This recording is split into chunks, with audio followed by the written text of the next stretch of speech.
Abra comigo a sua Bíblia em Provérbios capítulo 1, versículo 7.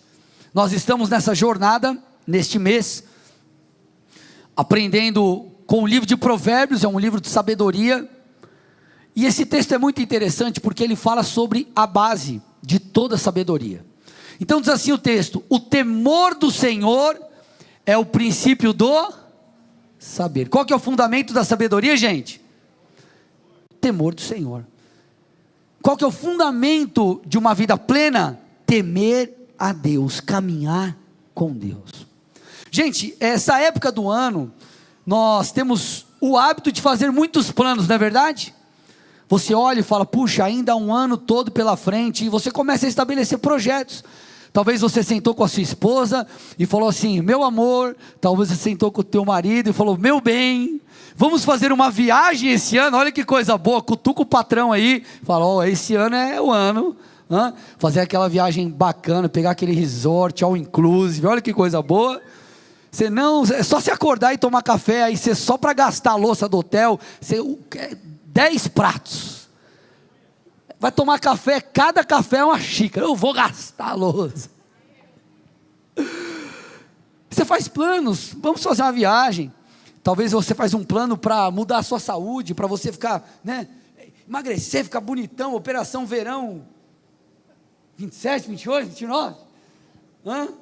Você faz projetos para a sua vida profissional. Puxa, o meu alvo aqui nesse ano é crescer aqui na empresa, meu alvo é fazer meu negócio crescer. Você faz alvos, sabe, traça alvos, sonhos para a sua vida financeira. Olha, eu quero guardar um dinheiro esse ano, olha, eu quero talvez ter uma renda a mais, eu quero mudar de vida nessa área.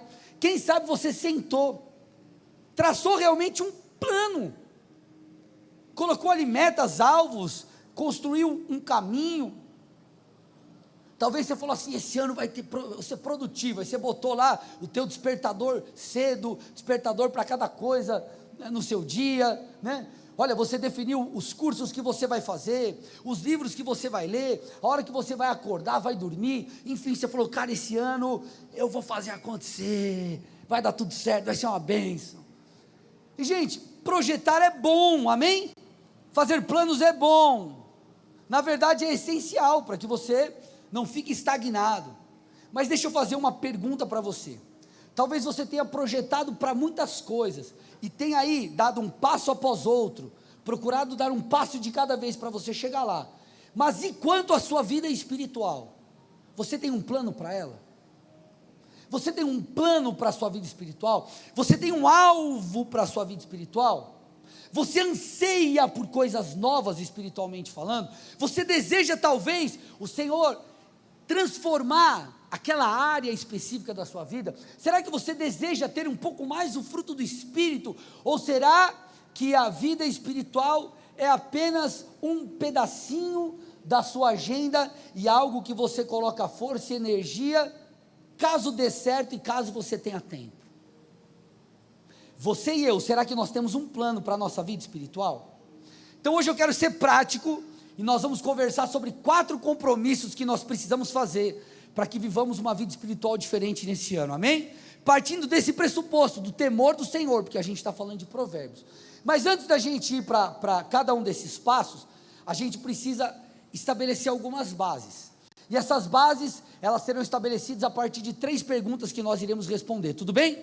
Então essa mensagem está dividida em 3 partes, a primeira foi uma introdução, a gente já passou, agora nós vamos falar sobre 3 perguntas, que é o fundamento de tudo que a gente vai conversar aqui, e depois nós vamos para a parte prática, que é de fato os 4 compromissos que nós precisamos estabelecer nesse ano. Vamos juntos ou não? Vocês estão comigo aqui ou não?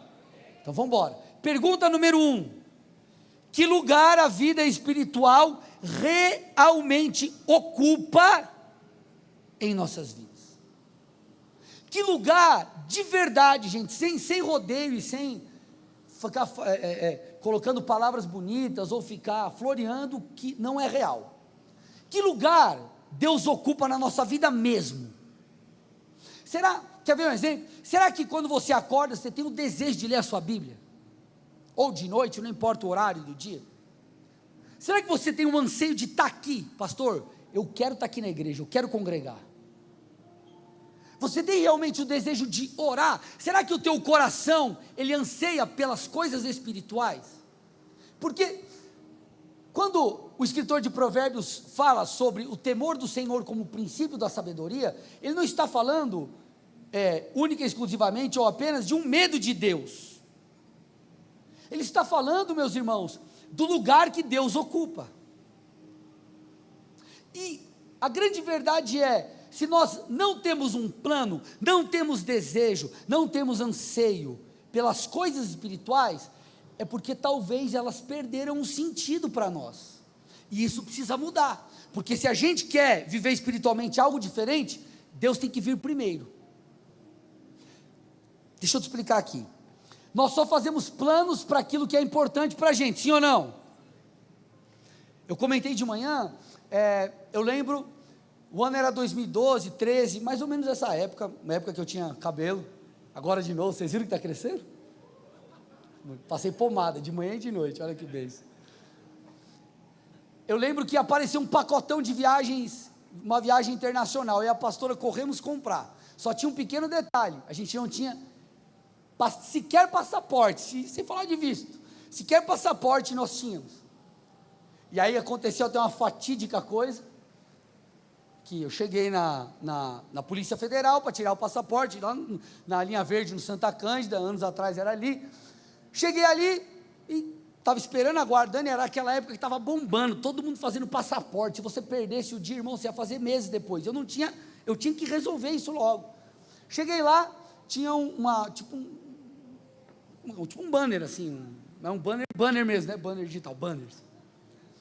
Aí estava escrito os documentos, aí estava reservista. Eu falei para a pastora que ela ficou responsável por pegar os documentos. Você pegou a reservista? Ela, não. Você não serviu o exército? Então, era por isso que eu precisava da reservista. Irmãos, e não tem conversa, você esqueceu a reservista? Esqueceu o documento? Acabou. A gente ligou para o irmão, a gente era líder de célula, a gente morava lá no Boqueirão na época.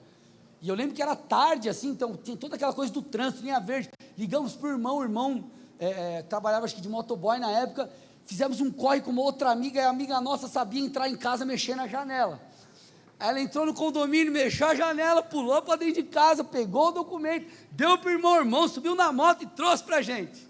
No final das contas deu certo, aleluia. Aleluia. E o pior, aí eu fico pilhado, né? Aí pior que a pastora depois olha para mim e fala, sempre dá certo. Que raiva, cara. Deus me perdoa, uma raiva. Alguém passa por isso? Ai, Jesus. E a gente planejou aquela viagem, sabe? Planejamos onde ir, guardamos dinheiro, sonhamos, nós botamos força. Mas por que botamos força?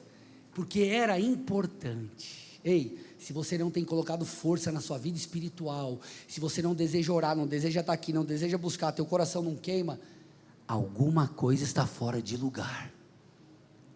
Só que nessa noite o Espírito Santo vai calibrar todas as coisas aí, amém ou não?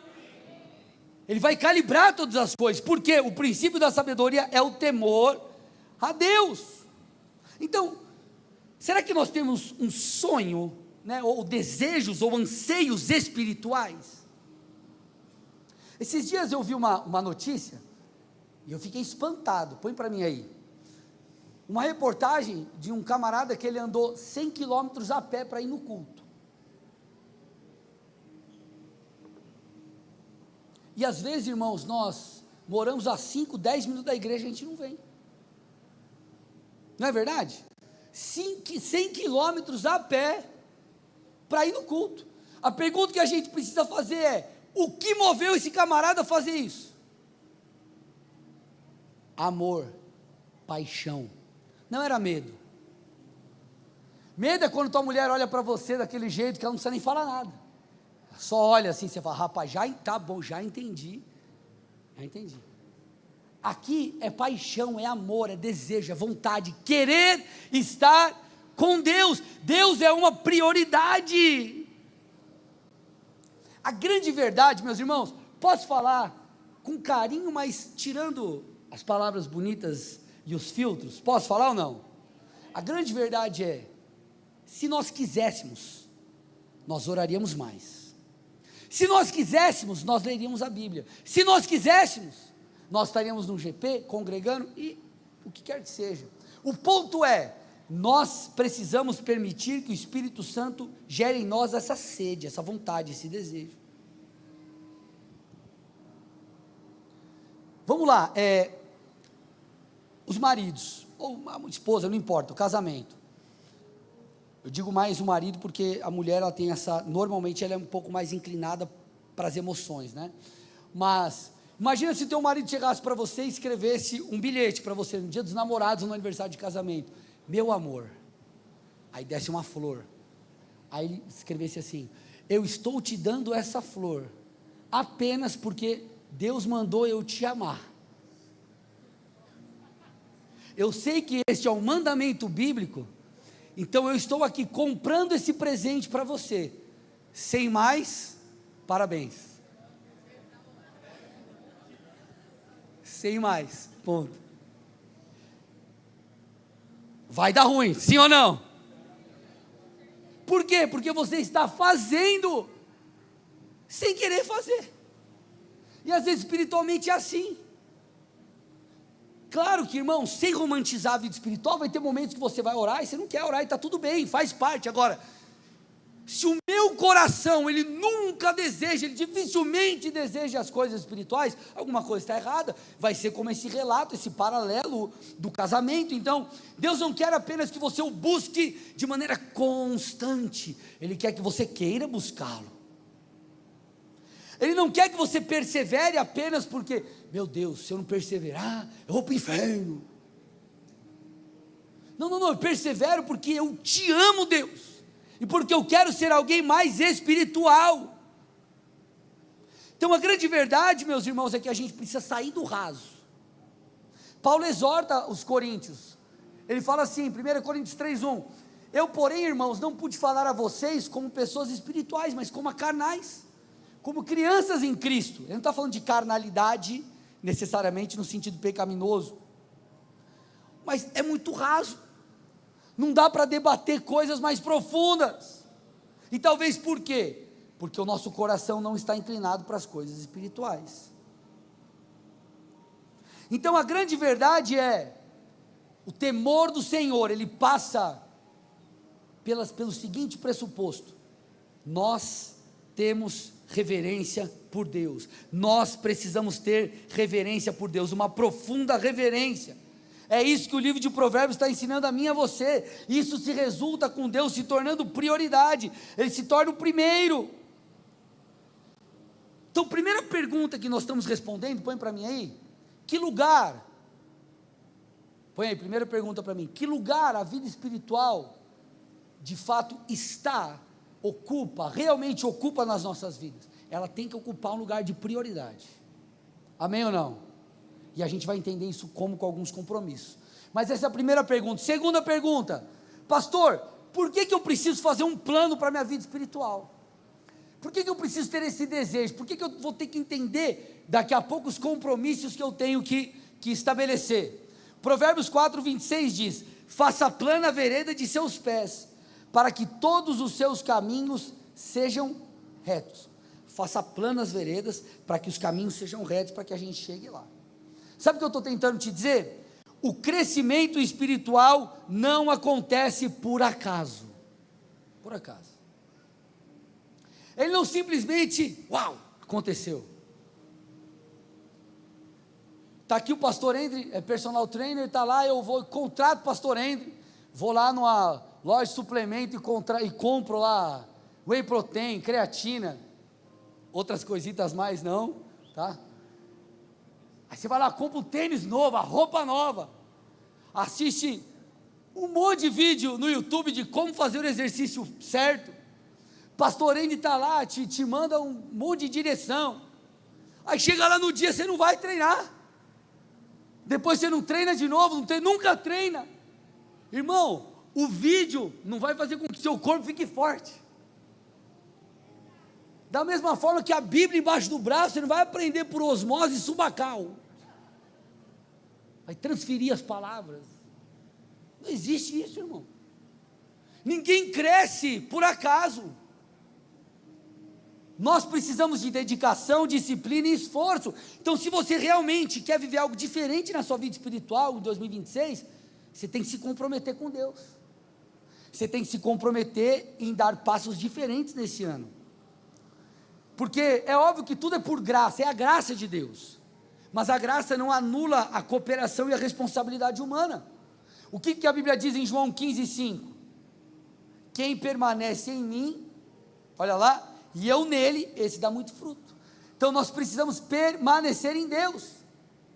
Filipenses 2,12, desenvolva a sua salvação com temor e tremor. 2 Pedro 3,18, pelo contrário, cresçam na graça e no conhecimento de nosso Senhor e Salvador, Jesus Cristo.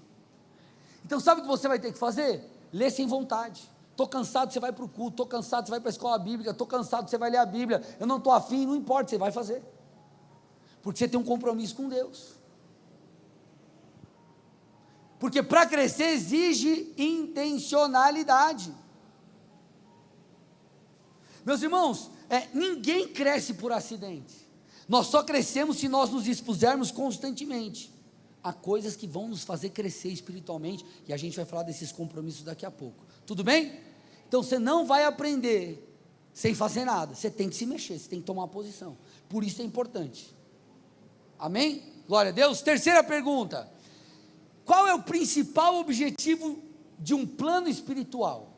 Qual que é o principal objetivo de eu viver os 4 compromissos que a gente vai falar aqui? Qual que é o objetivo? Será que o objetivo é simplesmente Deus nos prosperar? Será que o objetivo é você ficar rico agora em nome de Jesus? Comprar a Ferrari, comprar a Lamborghini e você descer para PC no AP que você comprou? Qual que é o objetivo da vida cristã? É simplesmente termos uma vida boa, é simplesmente vivermos melhor, é simplesmente Cristo nos dar uma vida mais agradável? Meus irmãos, Deus é nosso Pai, Ele é aquele que nos abençoa, Ele nos dá paz, tem muita coisa boa que Jesus faz por nós, mas escute, o alvo da vida cristã principal não é esse. O alvo da vida cristã é nos tornarmos mais parecidos com Jesus, ponto final. O principal objetivo de Deus comigo e contigo não é fazer com que a gente seja feliz, pleno em todas as áreas, não que isso não possa acontecer, ou que Deus não queira o nosso bem, não é isso, mas às vezes nós pegamos e traduzimos a vida espiritual com uma plenitude apenas revelada nas coisas terrenas. Olha o que Provérbios diz, Provérbios 4, 18 e 19, a vereda do justo, o caminho do justo é como a luz do alvorecer. Então, a nossa vida, ela vai brilhando, cada vez mais, e no 19 ele faz um contraste, ele explica, já o caminho daqueles que não seguem a Deus é o contrário, é um caminho de trevas, é um caminho onde eles vivem em tropeço, é um caminho de escuridão. Então o anseio de Deus é que o nosso coração se renda a Jesus, que o nosso caminhar, as nossas veredas, a nossa maneira de viver, seja transformada. Quantas vezes, meus irmãos, em momentos de tribulação, nós não nos lembramos daquele texto de Romanos 8, 28, tudo coopera para o bem daqueles que amam a Deus. Quantas vezes você já não leu, orou esse texto, se encontrou paz nesse versículo, não é verdade? Nós falamos muito desse texto, e claro que todas as coisas cooperam em várias áreas, mas olha o que Paulo está dizendo, a ênfase de Paulo não é o nosso bem-estar, presta atenção, tudo coopera para o bem, para o meu bem-estar, não é disso que Paulo está falando. Por isso que quando você for ler a Bíblia, você não pode fazer o recorte de um versículo, você precisa ler o contexto. Então diz, sabemos que todas as coisas cooperam para o bem daqueles que amam a Deus, daqueles que são chamados segundo o seu propósito. Que bem é esse? 29, pois aqueles que Deus de antemão conheceu, Ele também predestinou, o que está escrito agora, gente? Para serem conformes à imagem do seu Filho. Sabe o que ele está dizendo? Todas as coisas vão cooperar para que Cristo seja formado em nós. Olha que diferença. Pastor, fui injustiçado. Irmão, você tem uma grande oportunidade de entregar tudo isso àquele que é o justo juiz. Você tem a oportunidade de perdoar.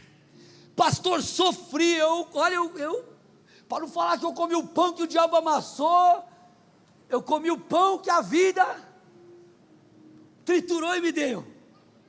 Você tem uma oportunidade de se tornar alguém perseverante. Eu estou sem vontade, não quero ler a Bíblia, não quero orar. Parabéns, você tem a oportunidade de amar a Deus, não por aquilo que você sente. Todas as coisas cooperam para o bem daqueles que amam a Deus. Todas as coisas cooperam para que Cristo seja gerado em nós. Jesus terminou a sua vida numa cruz. Claro que a cruz é símbolo de vitória, mas para aqueles que estavam olhando, ele terminou como alguém, olha aí, ele que falou que era o Messias, morreu. Paulo termina o seu ministério, não como alguém que se diria vitorioso. Então qual é a definição de vida cristã para mim e para você? Por que você busca a Deus? Escute, a principal coisa que Deus fez por nós foi, sabe o quê?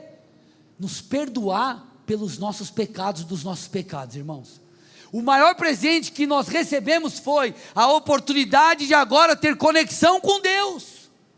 Não é o carro zero, não é a casa nova, apesar de Deus poder dar isso, ser lícito a gente sonhar com isso, e o meu desejo é que Deus realmente te abençoe, e te prospere, e quando Ele te prosperar, você vai levar o irmão do lado para comer um sushi ou um churrasco, está tudo bem com isso, mas como nós definimos a vida cristã, gente, por favor? Então por que você tem um plano, um projeto espiritual, um anseio? É para que aquelas coisas que estão em nós, que desagradam a Deus, sejam arrancadas, é para que o fruto do Espírito seja gerado em nós, é para que nós sejamos mais perseverantes, para que a gente ame a Deus a despeito de qualquer outra coisa. Então esse é o objetivo do plano. Então o que nós entendemos até aqui nessa segunda parte da mensagem? Nós precisamos de um plano para a nossa vida espiritual. Um plano é importante porque ele revela a prioridade que o Senhor tem. O objetivo do plano é nos tornar mais parecidos com Jesus. Tudo bem? Nós entendemos isso. Nós entendemos que a vida espiritual, ela deve ser prioridade nas nossas vidas. Porque o temor do Senhor é o princípio da sabedoria. Não adianta eu querer sabedoria, resultados aos olhos dos homens, sendo que a minha vida não está no Senhor. Porque eu vou me sentir vazio, as coisas não farão sentido para mim, e talvez você tenha vivido uma vida sem sentido, porque você está distante de Deus, porque você deixou de lado as coisas espirituais. Então como as coisas espirituais perderam sentido, a vida perdeu sentido. Agora a boa notícia é, Deus está nos chamando de volta, Ele vai alinhar os nossos corações, as coisas voltarão a fazer sentido, e você voltará a sentir pleno. Vocês estão aqui ou não? Então a vida espiritual é prioridade. O meu objetivo é me tornar mais parecido com Jesus. Como eu faço isso? Aqui é a terceira parte da mensagem. Quais são os compromissos que eu preciso estabelecer, eu e você, esse ano, para que nós vejamos de fato uma transformação nas nossas vidas? Compromisso número 1, põe para mim aí, eu vou me abrir para ser discipulado. Essa é uma palavra muito pastoral e muito prática. Deixa eu te explicar algo.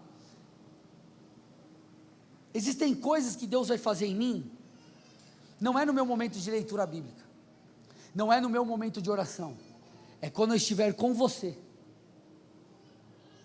Nós pastores estamos aqui, líderes estamos aqui, talvez você é alguém que ministra pessoas, você não aprende quando você está falando com alguém, sim ou não?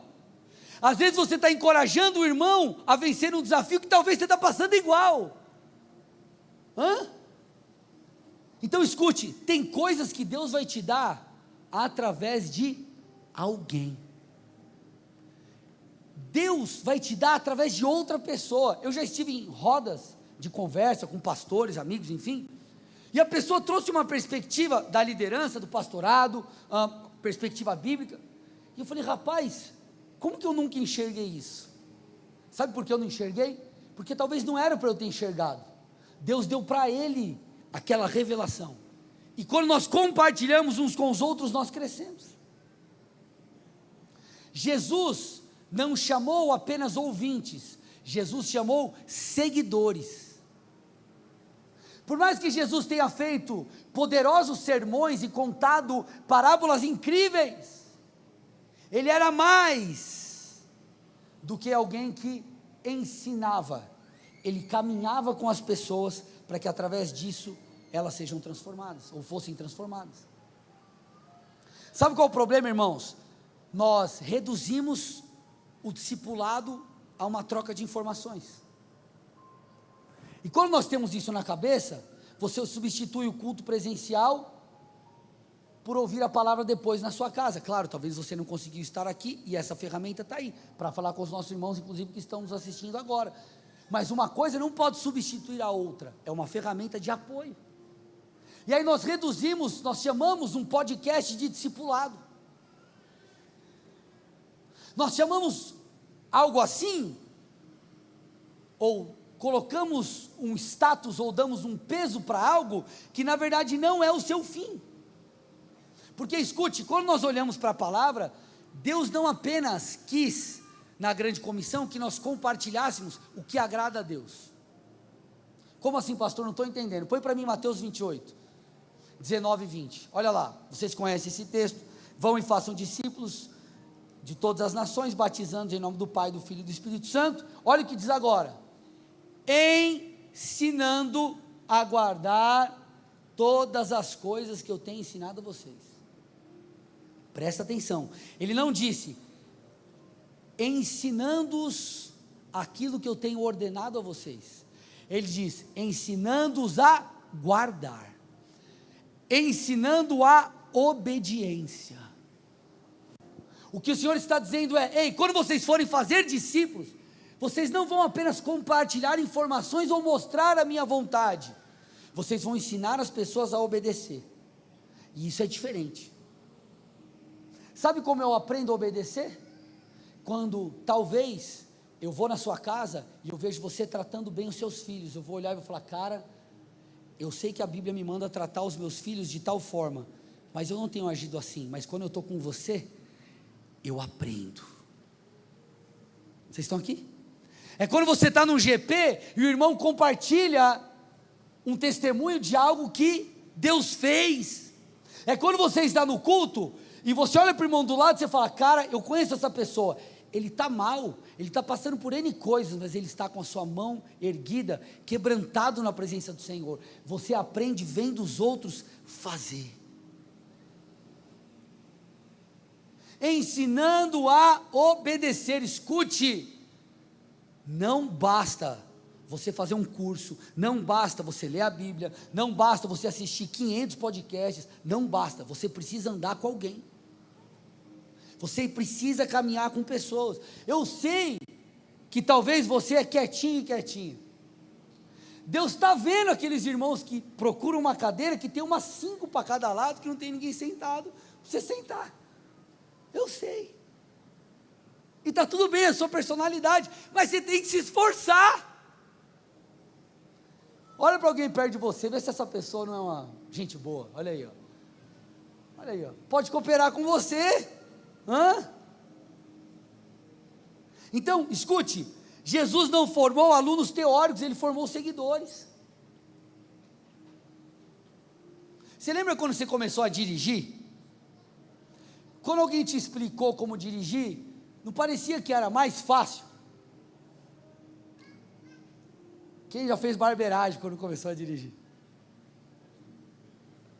Alguém bateu o carro quando começou a dirigir? Não quero falar, pastor, prefiro não me manifestar. Mas escute, pisa na embreagem, solta devagar, você vai sentir o carro, põe a primeira, põe a segunda, moleza. Já dirigi carrinho de bate-bate, dirigir carro é moleza.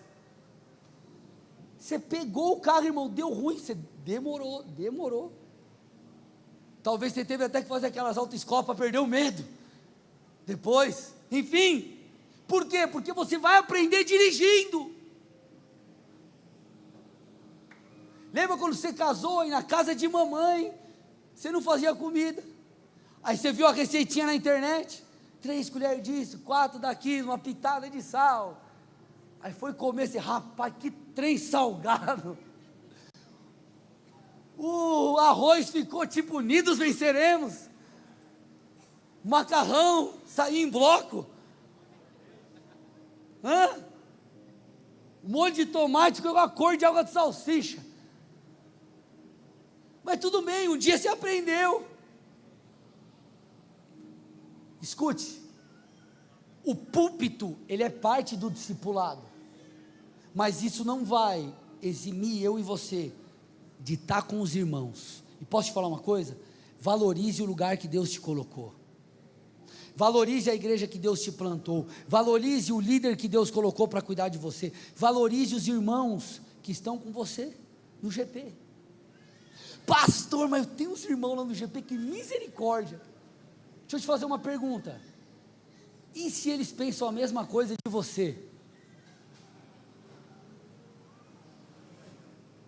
Porque às vezes a gente, né, alguém talvez está olhando para você e falando, misericórdia da gente. Então você tem que andar com gente, pessoal. Olha o que Paulo falou: sejam meus imitadores, como eu também sou de Cristo. Por isso que Provérbios também diz, Provérbios 27:17, o ferro se afia com ferro, e uma pessoa pela presença do seu próximo. Você vai aprender no encorajamento, você vai aprender nos desentendimentos, você vai aprender no dia a dia. Essa é a vida cristã, irmão. Ou você acha que, não, mas a outra igreja ela não tem problema? Toda igreja tem problema. Sabe por quê? Porque da mesma forma que os outros estão lá, nós estamos aqui. E ninguém aqui é perfeito, meus irmãos. Agora, todos nós estamos caminhando em direção àquilo que Deus tem para fazer na nossa vida. Então, nós temos que nos comprometer a ser discipulados. E como nós fazemos isso na igreja? Além do culto, além dos cursos. Uma vez por mês tem um discipulado comigo, agora vai ser uma vez por mês. E esse a gente faz online, que é com a igreja toda. Nós temos os GPs, os cursos, por exemplo, do Ministério de Família. Está lá, você senta, tem alguém te acompanhando, você vai, é transformado, é algo que é pouca gente. Então, o primeiro compromisso que você tem que assumir nesse ano, ok? O que faremos? Põe para mim.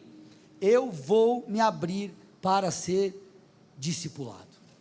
Eu vou me abrir para ser discipulado. Eu vou me abrir para ser discipulado. Chega de andar sozinho, chega de achar que você é autossuficiente. Não somos, irmãos. Amém ou não? Então o GP volta agora no começo de fevereiro. Procura um se você não vai ainda. Às vezes nós conversamos com irmãos na igreja, a pessoa está 6 meses, 1 ano na igreja, ou até mais, e não se envolve. Se envolva, meus irmãos, senão você vai ter falta de algo, porque Deus vai te dar coisa através de alguém, não é através de mim, é através do outro. Compromisso número 2, estamos juntos aqui ou não? Vamos embora ou não, gente? Compromisso número 2, eu escolho me expor diariamente à palavra, não apenas quando tenho vontade. Uma decisão que você precisa tomar esse ano é: eu vou ler a Bíblia todos os dias. Se você ler 4 capítulos da Bíblia, você termina ela em 10 meses. Se você ler 7 ali mais ou menos, você vai terminar em 6 meses. Pastor, nunca li a Bíblia toda. O que você está esperando? Pastor, não consigo ler 4 capítulos. Você pode ler um? Lê um, mas leia. Porque senão vai dar ruim. 3 coisas acontecem quando a palavra não ocupa a nossa mente e o nosso coração. Primeira delas, a nossa cabecinha aqui, irmãos, a nossa cacholinha aqui, ó, passa a ser formado, os nossos valores, por outras vozes. Escute, o nosso coração, a nossa mente, ela não é um lugar neutro. 3 meses você está lá, sempre, constantemente, buscando a Deus. Porque a conformação com o mundo vai acontecer quando a renovação deixar de ocorrer. Se a palavra não moldar a nossa mente, a cultura vai moldar. Se a palavra não ocupar a nossa mente, as redes sociais vão moldar a nossa conduta, irmãos.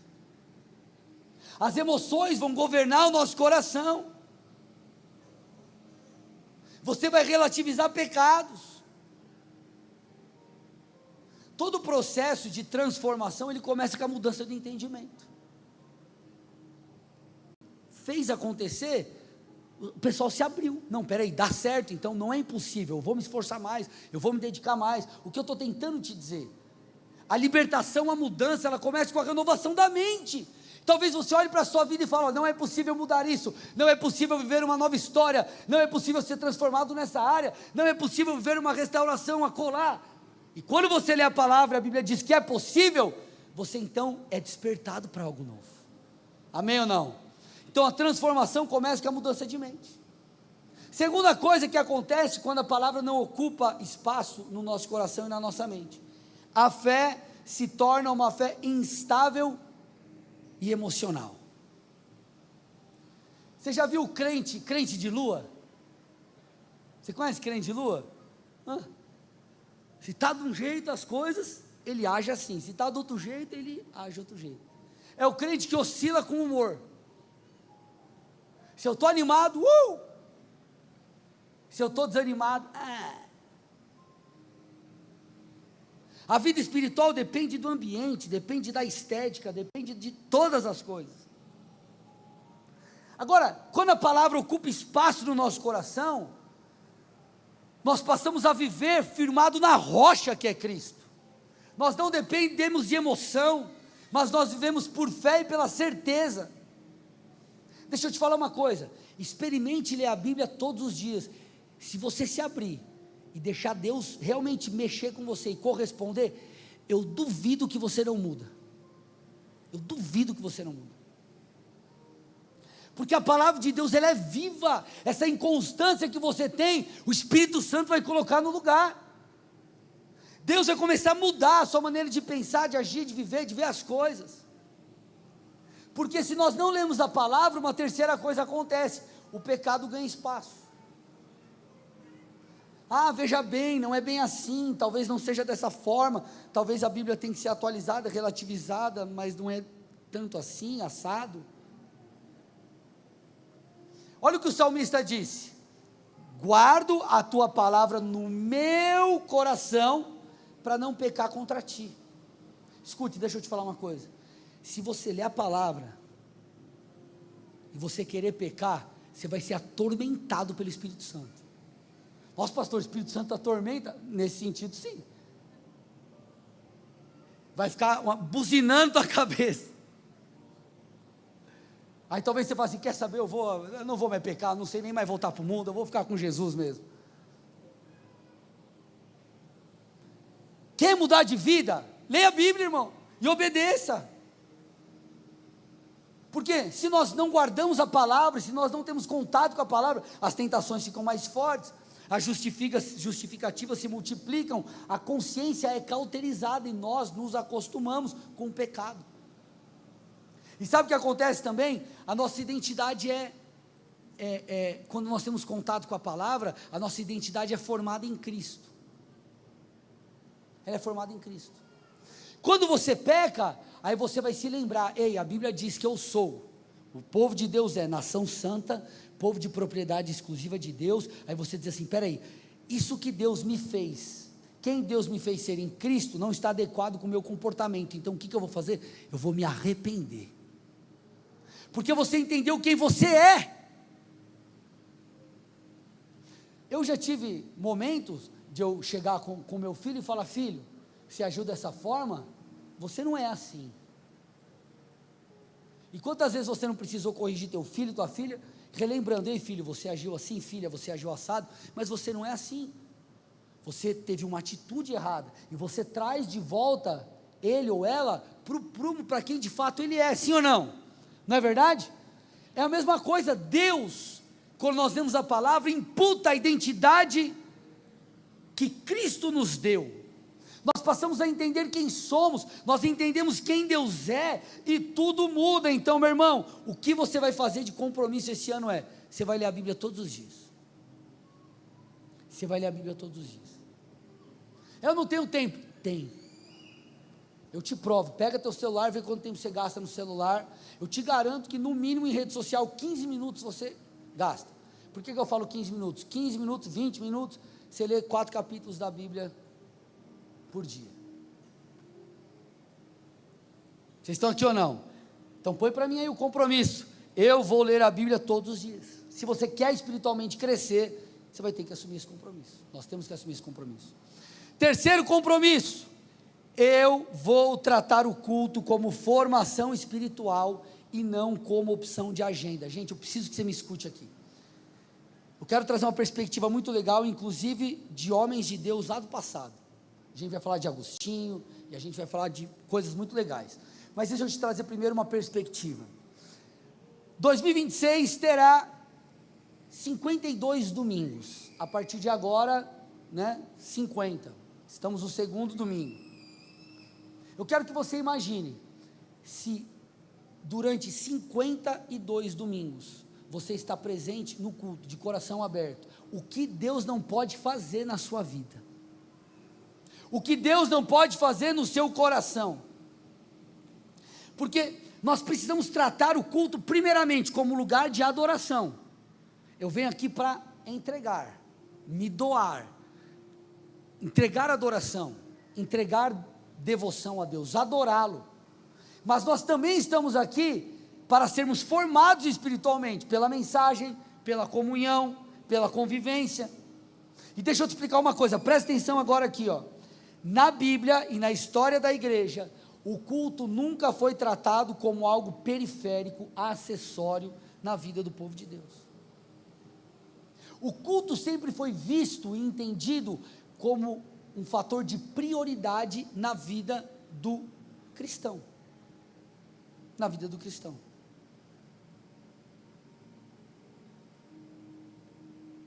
Por que nós temos 2 cultos? Porque você fala assim, pastor, eu não gosto de acordar cedo no domingo. Eu sou daqueles que dormem 6 horas da tarde e acorda às 3 do outro dia. Você vem no culto à noite. Não, pastor, eu acordo com o canto do galo. Eu acordo e nesse calor a gente deixa a janela aberta, é a claridade, eu já acordo cedo, o passarinho cantou, eu já estou despertado já. Pastor Andy é assim também, pastor Andy deu 5 para as 3 da manhã e ele acordou. Você vem no culto da manhã.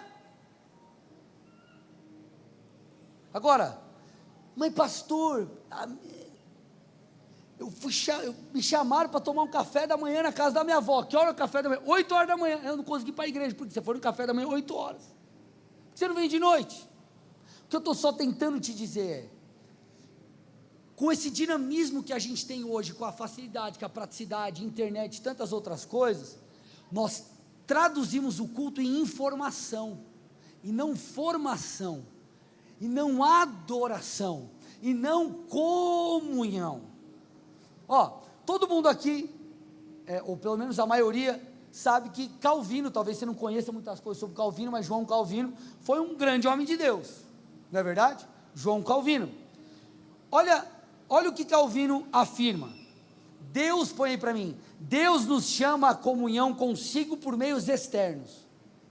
O que ele está tentando falar? Calvino, a comunhão com Deus não é apenas algo interno e particular, onde você vai lá no seu quarto e fecha a porta e ora, adora, busca, mas a comunhão ela é entendida também através de questões externas, como o culto, como eu posso dizer aqui também, Santa Ceia. Então esses meios externos, visíveis, públicos, e o culto é um desse lugar, é uma das formas de eu ter comunhão com Deus. Então para Calvino, o culto não era algo que competia com a nossa rotina. Na verdade, o culto ordenava a agenda. Escuta o que eu vou dizer agora aqui. Para Calvino, o culto não era algo que você olhava e falava assim, eu vou se der. Para Calvino, a semana partia do culto. Põe para mim a imagem aí, para eu mostrar para vocês a lógica. A lógica de Calvino é assim, era assim, domingo forma a consciência, ok? A consciência governa as escolhas, e as escolhas moldam a semana. Eu venho e escuto uma palavra, eu sou transformado, Deus fala comigo, Deus me renova, Deus me fortalece, e isso que eu recebo de Deus, muda a minha consciência, governa as minhas escolhas, e isso vai moldar a minha vida. Qual que é o problema? Hoje, a semana governa o culto. O cansaço ou qualquer outra coisa decide a presença, e o humor define a fé. Mas quando nós olhamos para a palavra, por exemplo, Antigo Testamento, a guarda do sábado tinha uma das razões era adorar a Deus. No Novo Testamento, nós não temos a guarda do sábado como mandamento, mas nós vemos o domingo como dia do Senhor. Aos Hebreus, no livro de Hebreus, a Bíblia diz: congregue. Então essa era a dinâmica de Calvino. Outro camarada aí importante, Agostinho de Hipona, alguns conhecem como Santo Agostinho, Agostinho de Hipona. Para Agostinho de Hipona, o culto não era apenas uma formalidade religiosa, o culto reordenava os amores do coração, reordenava os amores do coração. Deixa eu te explicar isso. Quando você fica longe de Deus, você se sente mais espiritual ou mais carnal? Mais carnal. Você não lê mais a Bíblia, você não ora, você não vem mais para a igreja, aí quando você vê, você está falando palavrão, você está escutando um monte de asneira por aí, você está vivendo uma vida diferente, porque você se desconectou de Deus. Agora, o culto, ele reordena as coisas. Por quê? Porque aí você vem para a igreja e você fala: rapaz, eu estou vivendo distante de Deus, eu estou vivendo longe, eu preciso voltar. É mais ou menos quando você está naquela pegada, você está treinando, você está malhando, você está comendo direitinho, aí chega o final do ano bagunça tudo, irmão. Não é um sorvetinho, é um sorvete com 3 caldas, chocolate, morango e a paçoca por cima, né, Vininha? Aí chega lá a tal da, que eu falei de manhã, a tal da uva passa. A uva passa no arroz, aí no macarrão, na maionese, no pudim, aí põe as uva passa por cima, assim, para dar um sabor. É a uva passa no bolo, mas você come tanto, que você vira um bolo depois de uns 3 dias. Pastor, eu estou parecendo um bolo. Aí você tem 2 opções: chutar o pau da barraca e falar: quer saber agora? Eu vou arrepiar, eu vou comer de tudo. Ou você decide mudar, mas às vezes te falta força. Mas você está lá, voltou de férias, aí você chega no trabalho, aí você encontra lá um cara que ele é aquele cara regrado. Oi, aí fulano, como que foi final de ano? Cara, fiquei de boa, mas, cara, comi demais, vá passa em tudo. Aí ele olha para você e fala: eu comi uma coisinha ali, mas fiquei firmão. Quando estava a academia fechada, tal fechado, mas ia correr na rua. Aí você começa a ficar constrangido. Não é verdade? Corria na rua, e não sei o quê, aí ele: e você? Aí você fala: então. Aí daqui a pouco, a convivência com esse cara, vai fazer você, mais hora, menos hora, diminuir o que você come, mudar a sua alimentação, e voltar a treinar. Talvez você não se torne como aquele cara, mas você se reordena por dentro. Fazendo um paralelo, é isso que Agostinho está falando. O culto, a comunhão, estar com os irmãos, coloca tudo no lugar de volta. Então, se você quer viver uma vida espiritual diferente, você precisa estar presente, querendo ou não querendo. Nós precisamos buscar a Deus, nós precisamos estar com os irmãos, porque isso vai reordenar as nossas prioridades. Então, o que você vai fazer esse ano? Terceiro compromisso: você vai estar presente nos cultos. Põe para mim aí, o que faremos? Nós estaremos presentes. Vem, irmão, não deixe de vir, se envolva. Amém? Compromisso número 4, e aqui a gente caminha para o final. Compromisso número 4: eu vou usar meus dons para servir pessoas. Eu vou servir pessoas, eu vou usar os meus dons para servir pessoas. Deixa eu te falar uma coisa: Deus te deu uma habilidade, como Deus deu para mim. Deus te deu uma graça, Deus te deu uma medida, e nós precisamos usar isso para servir pessoas. Talvez você está aí sentado, escute, Deus te deu um dom para tocar, se envolva.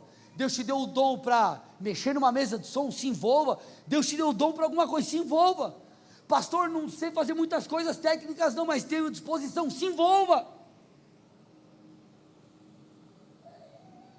Escute uma coisa, dom não é sinônimo de espiritualidade ou de ego. Dom é sinônimo de responsabilidade. Deixa eu te explicar isso. O que adianta eu ter um título de pastor e não querer cuidar de vidas? Faz algum sentido?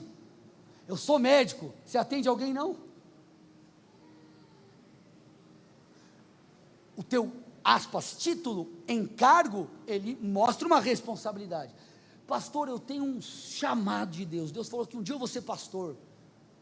Mas é o seguinte, eu não quero conviver com pessoas. Eu só quero pregar. Irmão, abre o canal no YouTube e fala o que você quiser. Mas você quer ser pastor, você tem que cuidar de gente. Você tem que estar envolvido lá no chão, conversando, vivendo. Porque um dia eu estou pregando, outro dia eu estou no hospital, outro dia eu estou no velório. Assim é a vida de um líder espiritual. O que eu estou tentando dizer? Se Deus te deu um dom, você tem uma responsabilidade de usar esse dom para servir alguém. Porque o dom não é para nós, dom não é título, dom não é troféu, dom não é ego, dom não é diploma, dom é responsabilidade. Se Deus te chamou, Ele te deu uma porção para que você compartilhe com alguém. Paulo fala aos Coríntios, a manifestação do Espírito é concedida visando a cada um, visando um fim proveitoso, é visando a transformação de alguém. Ah, mas eu não preciso, para que eu vou ser um discipulador? Já tem um monte, já tem o pastor que prega, já tem os pastores. Deixa eu te falar uma coisa, tem coisas que o fulaninho, o fulano, o beltrano, ele vai aprender com você, não é comigo. Você tem um jeito de falar, você tem suas próprias experiências, você tem aquela graça que Deus deu a você, meu irmão. Então nós não podemos negligenciar. Sabe qual é a grandeza? Grandeza não é ser pastor, ser isso, ser aquilo, ter um título, ter um nome. Sabe qual é a grandeza segundo Cristo?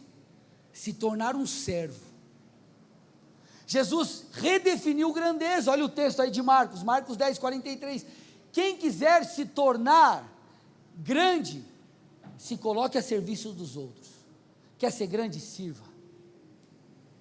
Então chega uma hora que a gente aprende, a gente está tão cheio, a gente precisa dar, semear, entregar, nos doar, compartilhar. Então use os seus dons para servir pessoas, use os seus dons para ajudar alguém, ajude as pessoas lá fora, sirva no ministério, se envolva, faça algo. Então o que você vai fazer esse ano? Compromisso, se envolver com pessoas, ou servir pessoas.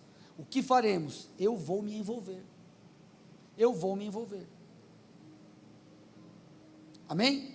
Então o que a gente entendeu? Para a gente fechar, eu preciso compartilhar algo muito, muito importante com vocês.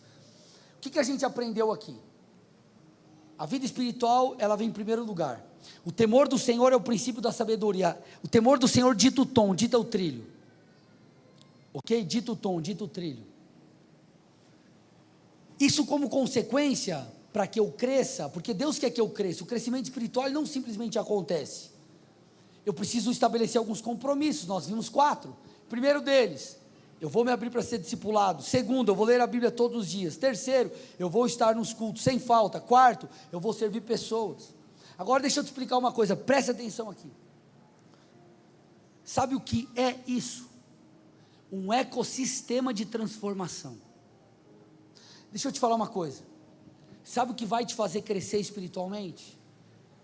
São essas coisas simples, feitas de maneira contínua, com consistência, repetidamente. Por mais que você goste de comer uma picanha, um sushi, ter uma comida diferente, qual é o dia a dia da sua casa? Arroz, feijãozinho, saladinha, um bifinho, um franguinho, um zoinho, sim ou não?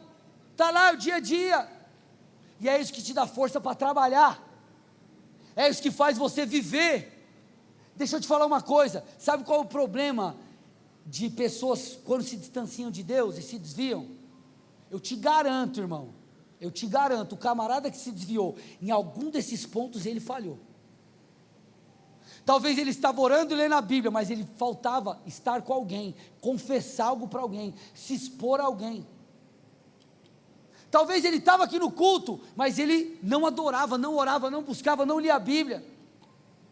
Todo mundo que em algum momento se perde espiritualmente, não se perdeu porque teve uma mega frustração, se perdeu porque deixou de lado essas coisas. Então escute o que eu estou dizendo, essa palavra é a mais simples, mas talvez é a mais importante que você vai precisar ouvir para esse início de ano. Nós precisamos fazer esse ecossistema de transformação funcionar, porque é a somatória dos cultos que vai mudar você, é o dia a dia de leitura bíblica que vai mudar você, é a sua oração uma vez, outra vez e depois, é o você estar com o irmão um dia, outro dia, um dia um compartilha algo, você aprende, no outro dia alguém fala outra coisa, você aprende, e assim de pouco em pouco, nós somos transformados e crescemos, é exposição contínua, é permanência no Senhor. Põe para mim Salmo 1, põe a partir do verso 1 aí para mim, Salmo 1. Bem-aventurado aquele que não anda no conselho dos ímpios, não se detém no caminho dos pecadores, nem se assenta na roda dos escarnecedores. 2, pelo contrário, olha lá, seu prazer está na lei do Senhor, e nela medita o quê? Que gente? Dia e noite, um dia, outro dia, depois e depois. Mas o verso 3 então mostra, aponta isso. Ele, o que faz isso, é como árvore plantada junto à corrente de águas, que no devido tempo dá o seu fruto e cuja folhagem não murcha. Você está em Cristo, aí um dia você é alimentado, de novo, outra vez, você vai ganhando força, vigor, é transformado, vai se enchendo, vai tendo a sua mente mudada. Sabe qual que é o problema? Nós olhamos e falamos: hoje eu não vou ler, hoje eu não vou orar, hoje eu não vou no culto, hoje eu não vou congregar,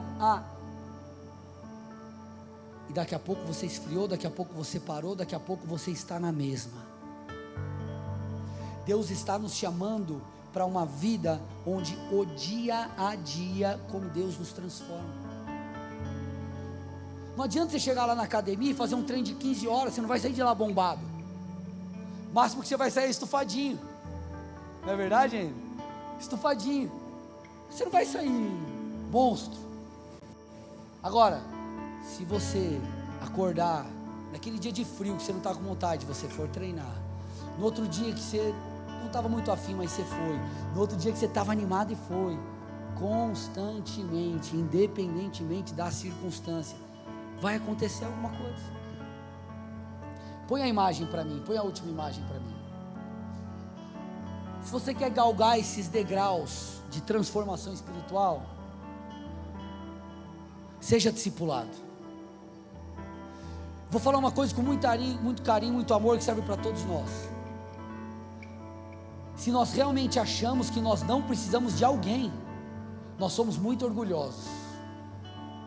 Nós somos muito orgulhosos. Então se conecte, irmãos, se conecte. Segunda coisa, leia a Bíblia.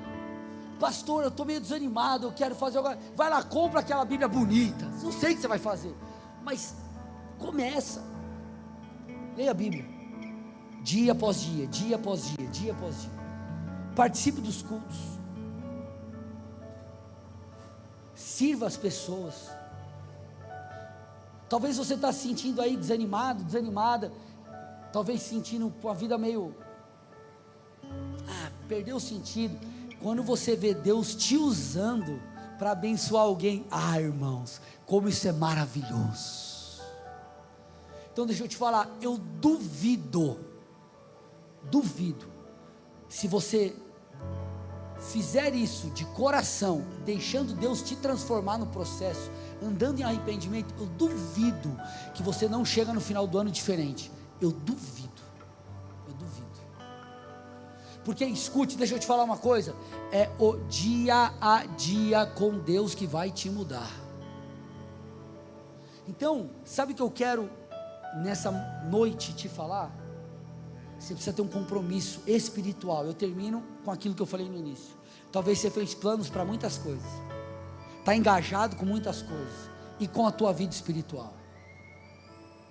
Então chega de viver, vou, não vou, faço, não faço, não sei, não sei. Deus é o primeiro ou Ele é o último? O temor do Senhor guia a tua vida, ou só é uma frase bonita para a gente ler de vez em quando? O temor do Senhor é o princípio da sabedoria. Deus precisa ser o primeiro, e isso é provado, sabe aonde? Lá fora, quando a vida está rodando, quando as coisas estão acontecendo. Só que nessa noite nós entendemos, Deus quer nos transformar, porque no final de todas as coisas, eu posso ter comprado a casa que eu quero, o carro que eu quero, ou não, não importa. O mais importante é Cristo ser formado em nós. E por mais que eu coloque força em todas essas coisas, porque elas não são ilícitas, e são boas,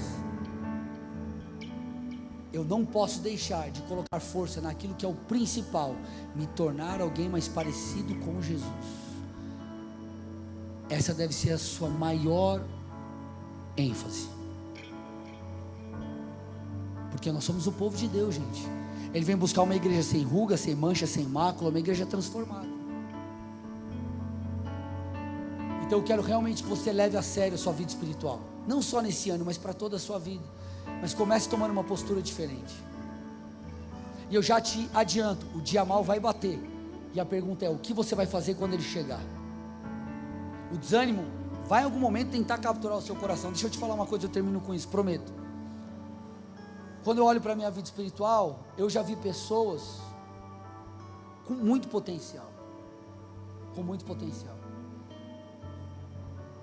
mas sabe o que o Senhor, graças a Deus, fez em mim ao longo de todos esses anos? Ele me fez alguém constante. Eu choro, sim, já pensei em abandonar o ministério muitas vezes. Tenho dificuldades, sim, temos desafios, como igual vocês. Mas eu entendi que não há lugar melhor para estar do que o lugar de obediência, do que na presença de Deus, um dia após outro. Então, gente, está na hora de tomarmos uma decisão. A palavra foi exposta, agora a bola está com a gente. O que a gente vai fazer? Você vai sair daqui, você vai começar o ano animado, e quando chegar lá em março, abril, maio, junho, aí você não ora mais, não lê mais a Bíblia, não congrega mais?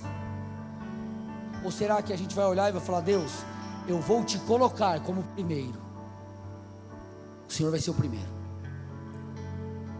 Amém ou não? Vamos adorar? Fique de pé no seu lugar.